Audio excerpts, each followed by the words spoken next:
How you guys doing today? It's Anthony Ganji, host of Tier Talk, and today is May 3rd, 2018. May 3rd. May 3rd is my birthday, so happy birthday to me. I'm 41. Life goes by in a blink, guys, so make sure you hold on to every moment.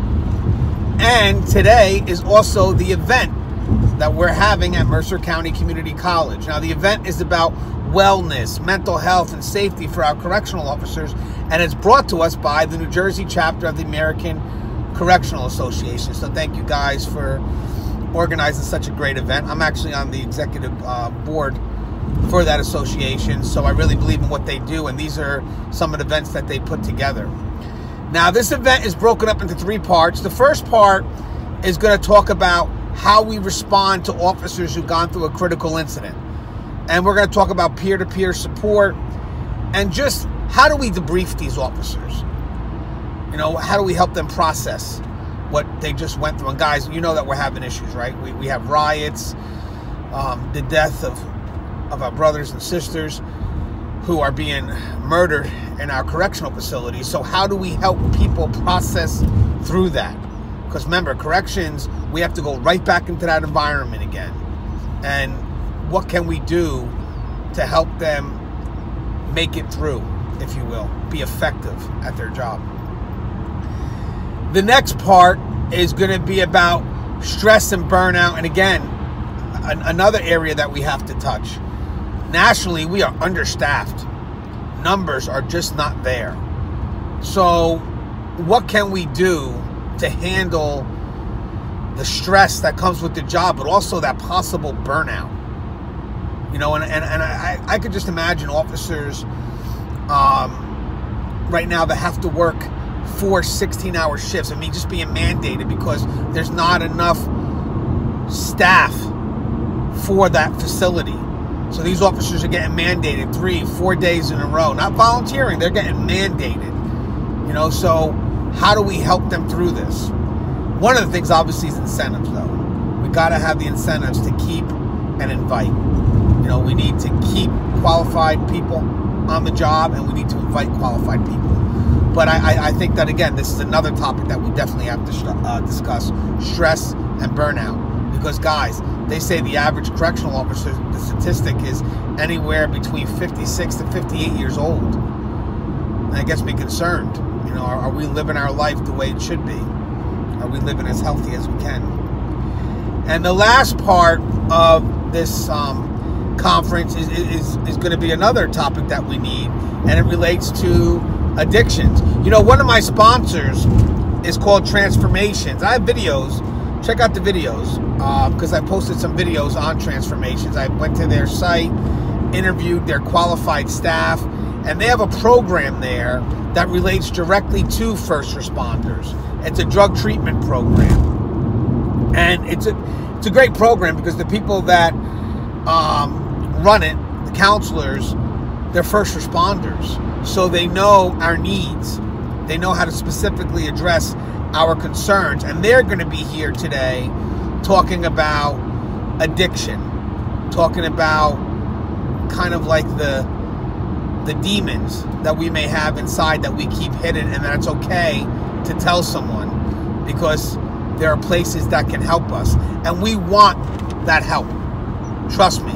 We just need to know for our own benefit that it's okay to seek that help. And I think that's going to be some of the topics that they're going to be discussing today, is where the resources are, how to get that help, and why it's so important to admit that you need help. So again, just a series of great topics today. What I'm going to do is, how I'm going to break this down is, I'm going to get a bit of the class, but I'm not going to be focusing too much on the class because I want to sit and learn. But I'm going to interview each instructor, and they're going to give us a quick breakdown of what the class is about and what they're trying to get out to the people in attendance. And hopefully, guys, if you guys ever need something like this at your facility or for your agency, email me, GanjiAnthony@yahoo.com. That's GanjiAnthony@yahoo.com. And I'm sure we can figure out a way to organize it. So when I come back from our sponsors, we're going to go right into the event. And again, the event's at Mercer County Community College, and it's sponsored by Transformations. So Transformations is the one that sponsored the event, and it's brought together by the New Jersey chapter of the American Correctional Association. So there's a partnership between the NJACA and Transformations, which is the drug treatment center out of Florida. So stand by for our sponsors, and when we come back, let's take a look at this event. Let's see some highlights. I wanted to attend a university that had an intelligence program. I wanted to look at problems different. I wanted to increase my critical thinking abilities. AMU offered those avenues to expand. Obtaining your degree as an adult, you're actually paying yourself and investing in yourself. You can't put a dollar on it, it's priceless. It's something that can never be taken away from you. American Military University. Learn from the leader.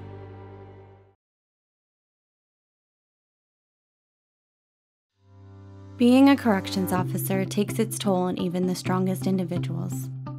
The constant need to perform at the highest level, putting your life at risk in a hostile environment, and the mental scarring of traumatic experiences. 31% of corrections officers show symptoms of PTSD, and 66% of people with PTSD also suffer with a substance abuse problem. The Transformations First Responders Program is specially designed to help veterans and officers heal from the grips of addiction and PTSD in a comfortable, supportive, and serene setting. You are not alone. If you have questions about the services we offer, give us a call at 866-762-8454 to get more information on this affordable and life-changing program.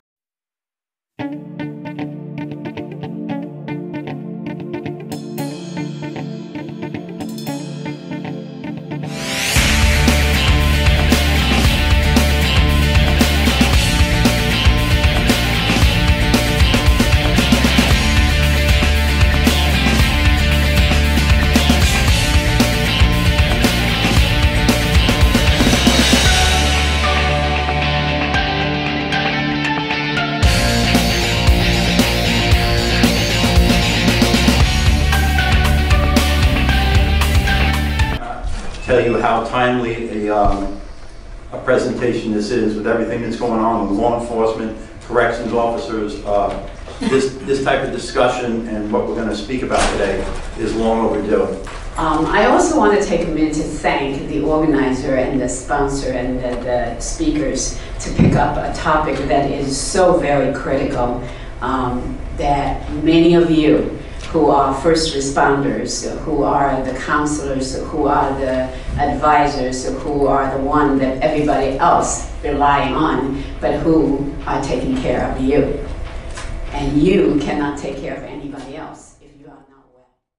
I do want to talk about suicide and spend a little bit of time on that, because that is something to have a really good appreciation of. And when I say you don't want to know it, obviously, but you want to understand the components of it and the risk factors for it.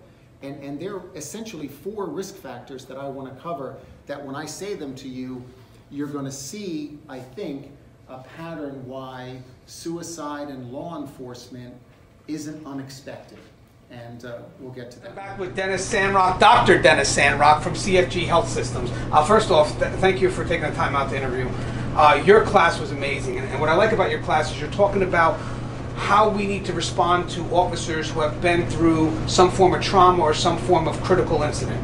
Okay, so first off, I saw how interested the class was in regards to what you were providing, but you also mentioned 4 risk factors. What are the 4 risk factors? Yeah, the 4 risk factors I was talking about were the 4 risk factors for suicide for any individual, including law enforcement personnel.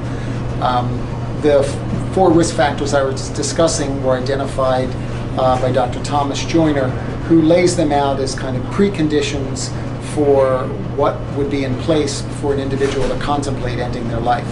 And one of them has to be kind of an inherent fearlessness, meaning an ability to overcome the natural biological instinct to live and be able to face fear and overcome it. And you need to be able to overcome that fear if you're going to do something like try to kill yourself.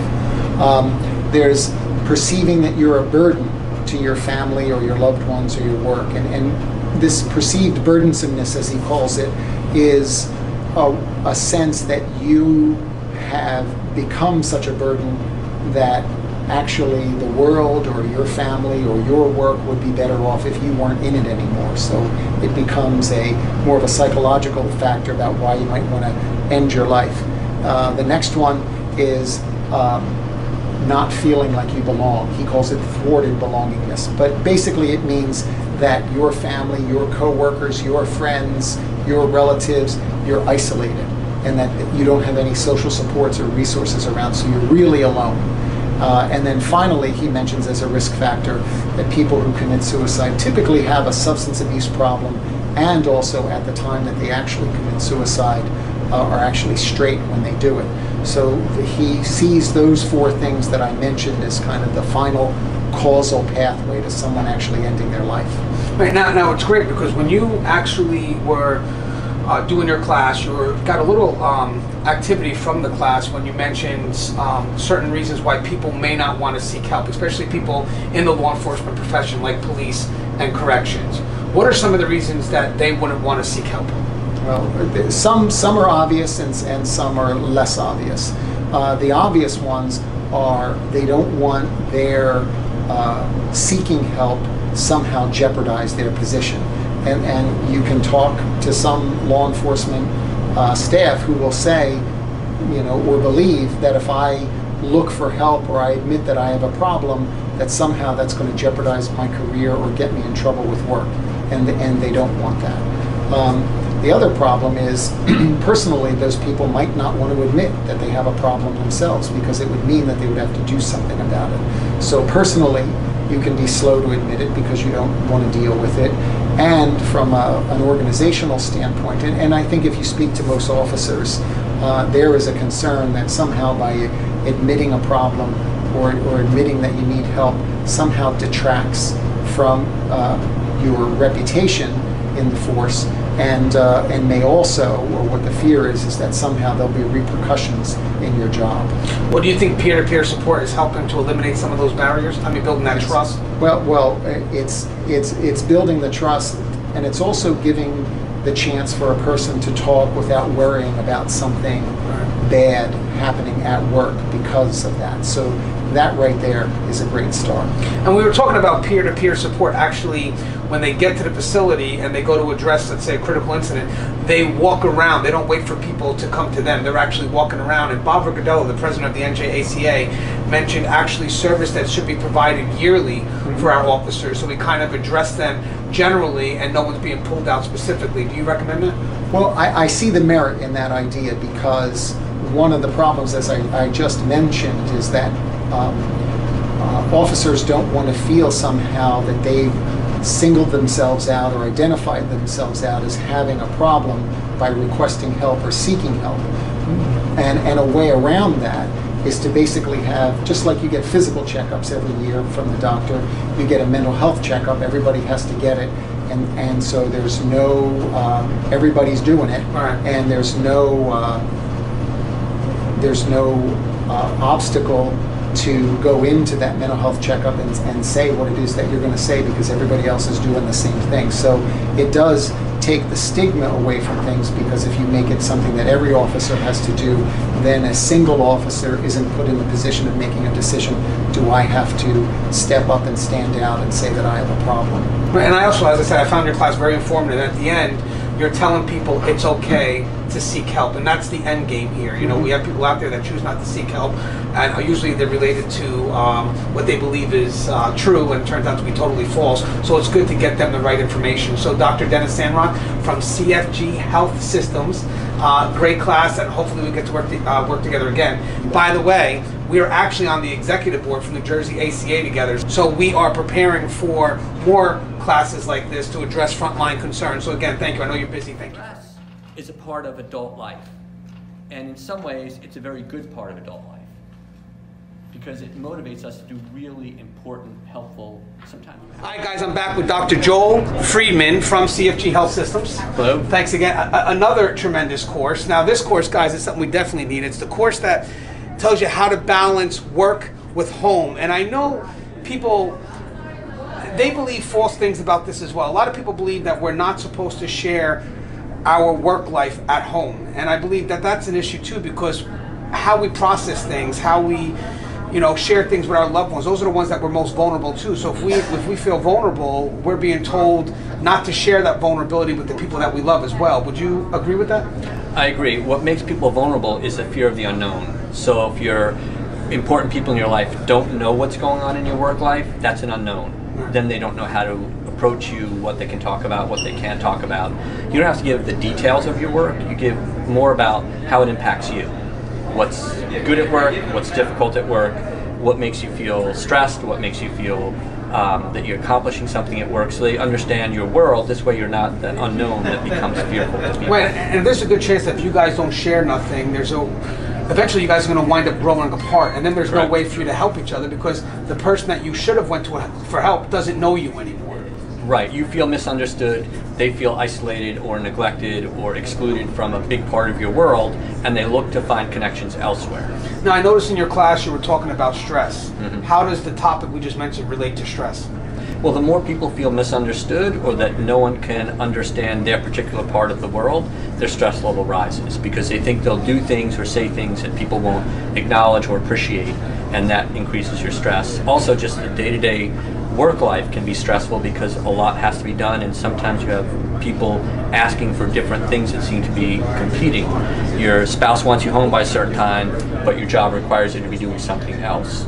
Or your spouse wants your attention, but you're thinking too much about work or something that went on at work. That creates stress because you have competition for your brain, for your time. And you mentioned something that stress can actually be healthy. It can motivate you. How so? Stress just means that you're kind of being pushed to do something. So if it's, the old term was eustress, if it's stress that motivates you because you have a goal in mind or you see something as important, that's positive. That makes us have direction and motivation to do things. Stress can be harmful when you feel like it's either overwhelming or too much or beyond your control. Okay, and what do you feel is the difference between stress and anxiety? Anxiety is usually the what if. Anxiety is what if this goes wrong. So stress is, here's what I have to do, here's what's confronting me, here's the responsibilities I have. Anxiety is, well, if this bad thing happens, what will happen next? When you talk to most people with anxiety, they mention the fear of what could go wrong in addition to what has already happened. Anxiety is fueled by fears of the future. Stress is usually fueled by specific tasks or situations people are in. And I noticed you got the audience attention when you told them how to process stress in a healthy way. Do you mind telling my audience how to process stress? Sure, there are a lot of different ways to do that. One way is to have a diversion, so a hobby, an interest that balances out your life. One way is to keep things in perspective, knowing that you can't fix all things, and the things that you can fix, you make a really strong effort to do so.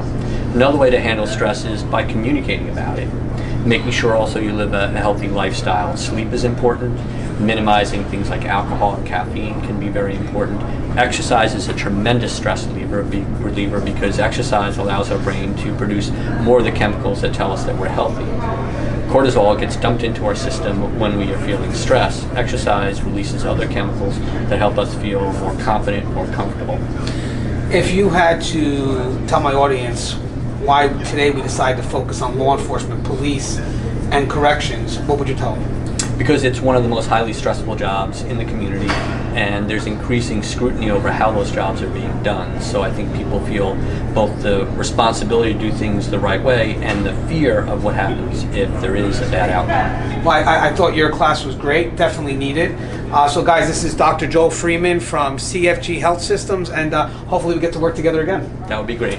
Thanks. When you would go to a treatment center, you're going to be talking a lot. You're going to have a lot of questions that are asked of you. And one of the biggest things that I try to work with each and every one of my clients that I've been able to help, Carlos does that, and that goes for the entire transformation staff, is to build that rapport. All right, guys, back to you once again. I got Andrew Woolwine. Yes, sir. From Transformations. Transformations is a drug treatment center out of Florida that actually has a program for first responders. Yes. Not only do they sponsor my show, thank you guys for everything you did, they also sponsored this whole event that we had today. Glad to do it. I got to ask you, why would you sponsor an event today based on officers' mental health, wellness, safety? Well, I mean, the first thing that comes to mind is just the appreciation for what the corrections officers, what our first responders do on a day-to-day basis. I mean, what you guys go through is incomparable to a lot of different jobs, and the mental health and the well-being of that individual is paramount in things, and I'm very, very grateful to be able to come here, talk to you guys, network, and really elevate kind of our mental health awareness and just overall well-being. Well, sure, on behalf of myself, the organization, I belong to New Jersey American Correctional Association, as well as everybody in attendance here, and hopefully my audience, we thank you for helping us sponsor such a wonderful event. I want to talk about first responder treatment. In Transformations, I've been there, guys. I have some videos on my Tier Talk page that showcase what Transformations is about, including the layout of the facility, as well as interviewing people that are counselors, as well as former clients, correct? What is it about treating a first responder that may be different than treating someone else who's not a first responder? Great question. One of the biggest things that we have really enacted within our treatment program is for a first responder to be able to talk to a first responder. We have a wonderful person who you met when you visited Carlos. I call him the trifecta. He hit everything. He's, from the sheriff department, so he is a first responder. He actually was in the military service, and he's a licensed clinician. And so one of the biggest things that we do with our first responders that's different than every other client is you get 2 individual therapists, one that's going to work on your normal treatment plans, all the underlying pain, and then you get Carlos, who's going to work specifically with you regarding the first responder stuff, the underlying trauma, that stuff as well. And so that's one of the biggest things that we really differentiate our client from our normal client and then our first responder client. Well, how does the process work? So if I am someone that's facing an addiction problem, what would be the first steps for me in order for me to seek the treatment that I need to better myself? Jeez, great question. One of the first things you can do is just admit you got a problem, right? It's just to say, hey, I can't do it on my own and I need help. And then you can pick up the phone, you can call Transformations. I would strongly encourage you to reach out to someone that you can trust. Right then and there, to call them up, say, I'm struggling, can you come here? Can you help me through this process? Right? And then you can call Transformations, we can help kind of work on some stuff with you, but one of the first things that you can do is just to admit you need help, to call someone that you trust, and then to figure out what some next steps might be. Right, and then you guys are actually connected to other facilities, right? Correct, across the nation. Absolutely. One of the biggest things is Transformations might not be the best fit for you. You might need to stay where you're from. You might need to stay in Illinois, in New Jersey, wherever you're from.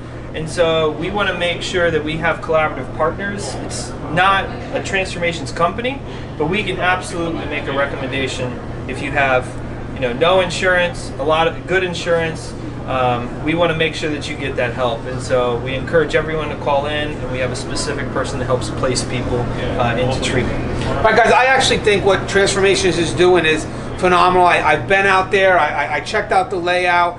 I talked to people who are clients, I talked to the counselors, and I really felt, right when I got there, I felt welcomed, and I felt like they understood our special concerns. And I like the fact that you took time, to dedicate a program to first responders, knowing that their needs may be different. And that really shows that you also know how to treat people on an individual level. Absolutely. And I believe, honestly, that I'm just proud to be connected to Transformations, which again is located out in Delray Beach, Florida. And Andrew Woolwine, Andrew Woolwine, W-O-O-L-W-I-N-E. Sorry guys, it's me, it's my damn W's and L's, that's the New Jersey accent. Yeah, man. It's all good. Got that Northern Jersey accent, but big fan of what you were doing, big fan of Zach Creighton, obviously, he's a good friend of mine. Phenomenal. He's my middle person here, but keep doing the good work. Hopefully, by putting this video out there, we're showing people that there's a resource and for someone that you can connect to. If somebody needs to call Transformations directly, do you have their number offhand that they can dial? Or it's okay, you have a business card? Yeah. All right, guys, I'm going to show the business card right now. So if you ever have an issue, we can go ahead and check out that number. And if need to, you could talk with Andrew or Zach directly.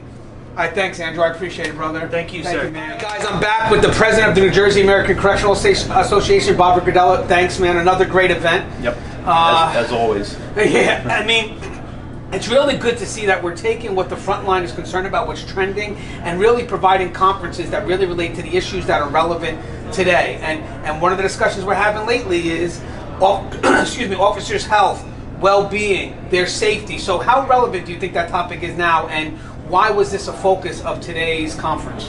I think it's relevant because if you follow the news and the media and everything, you see these incidents where police officers, correction officers, law enforcement professionals all across America are being asked to do a lot of different things now than they were doing 30 years ago. The amount of stress on these officers, whether it's corrections or law enforcement, is tremendous, and they need some help. And we need to raise the awareness to general society and even in the corrections field that you need to get help, and it's okay to get help. Right, and you know what, as we look at the breakdown of the classes that we had today, first starting off with Dr. Dennis Samrock from CFG Health Systems, he did a great class in regards to how we respond to officers or first responders after a critical incident. And you mentioned a very great point. You mentioned that, we have that stigma, right? First responders have that stigma that we don't want to be seen as vulnerable. So of course there's attempts to kind of break that stigma. I recommended the peer-to-peer because you get that, that trust rapport, because I know what it's like to be you because I'm the same individual as you are.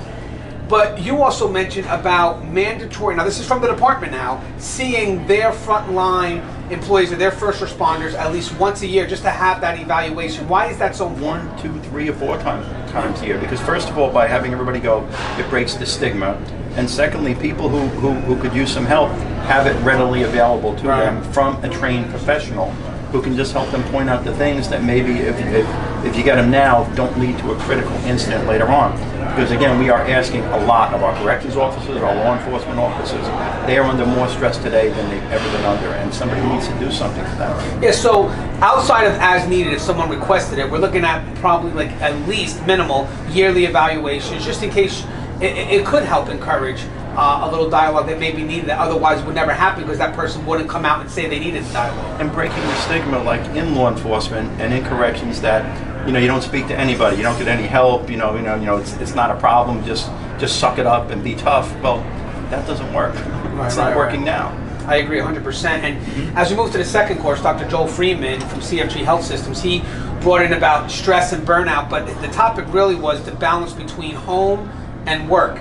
And there's another myth here that you shouldn't tell your family about anything that you do, and I disagree with that. I voiced my concerns about that multiple times. What's your thoughts on separating work from home? You need to share that with your partner because your partner cares for you. Your partner wants the best for you. You come home and you're angry about things that happen at work, and you're taking it out on your partner, you're taking it out on kids and stuff like that. That's not a good thing for a long, healthy relationship. So yeah, you need to have those discussions. Right, and I always mention too, and in agreement with what you're saying, is that if you don't let your spouse or the loved one that you're with know what's going on, you're going to grow separate from them because you're going to go through changes and they're not going to be able to recognize you enough to help you. The third part of the conference was related to drug addiction, recognizing those demons and having a resource, and again, not being seen as vulnerable. I need help, and I think the department needs to make it known that we want our people to be effective. So if you have a problem, we do encourage you to seek help, and it's not meant for anything punitive. It's meant that you need help. We want you to be the best you. Because the studies are clear that people who are under tremendous stress are susceptible to addiction. Right. We know that. So knowing that, what are we doing to help people to get them before they get to the point where they have addiction, or if they have an addiction problem, what are we doing to get them to come clean? Right, and the numbers show it. Obviously, we saw it. And without hurting them on their job, and without stigmatizing them and the illness. Because one of the good things about America today, we've come to see addiction, especially drugs and alcohol, as an illness and not a character flaw. Right, and if I had to generalize what I took from this beautiful conference, I enjoyed it, was if you have a problem, it's okay to tell someone. Would you take the same thing that I took? Yeah, and that's why the peer-to-peer or just seeing a professional, somebody who's a therapist, I think is a great thing. And I think it's healthy for people who are in these high-stress situations to do one or both. I think it's great. Well, if I may say, outside of being on the executive board of the NJACA, if I may say something, just being in corrections, thank you for such a wonderful event. I know Sherry Sandler was a big part of this event. Sherry is always great. Right. She's always great. Awesome. The whole executive board of the NJACA and the partnership that we have right now with Transformations and sponsoring today's event. And then even Mercer County Community College again stepped up big time it was funny hearing Dr. Wong say that she's going to take some of our ideas and then do them in the college setting. I thought that was great. But you see how that to me matters, because that's kind of like the evolution of education, bringing experience into the classroom and having them teach. And we talked about this before. A friend of mine's a professor at Rutgers who's a retired major. So I think it's good to see that she was open to having that side, because that can provide a good balanced education for possible future lawmakers. Oh, yeah. But she's also looking at it for her own personnel, because this thing spans all of society. It's not just the private sector. It's not just law enforcement. Although I'm convinced we're not doing enough in law enforcement right now. We're coming late to the game, but we're coming strong. So I think she's looking at it across the whole scope of the colleges. And she's absolutely right. And we've had this relationship with Mercer County Community College multiple. I think I've been. This is our third or fourth event. Yeah, at least. Oh, absolutely. Yep. So again, Bob Riccatello, president of the New Jersey American Correctional Association. Thanks again for putting a great event. All right, guys, this is Anthony Ganji, host of Tier Talk. We did another event with the New Jersey American Correctional Association, with Transformations out of Florida Drug Treatment Center, and partnership that we have here with Mercer Community College. So I thought this was a lot of good information being sent our way. I try to showcase the best of what we had to offer. Hopefully next time we do this event, we'll see you here. As always, guys, stay safe. Love you.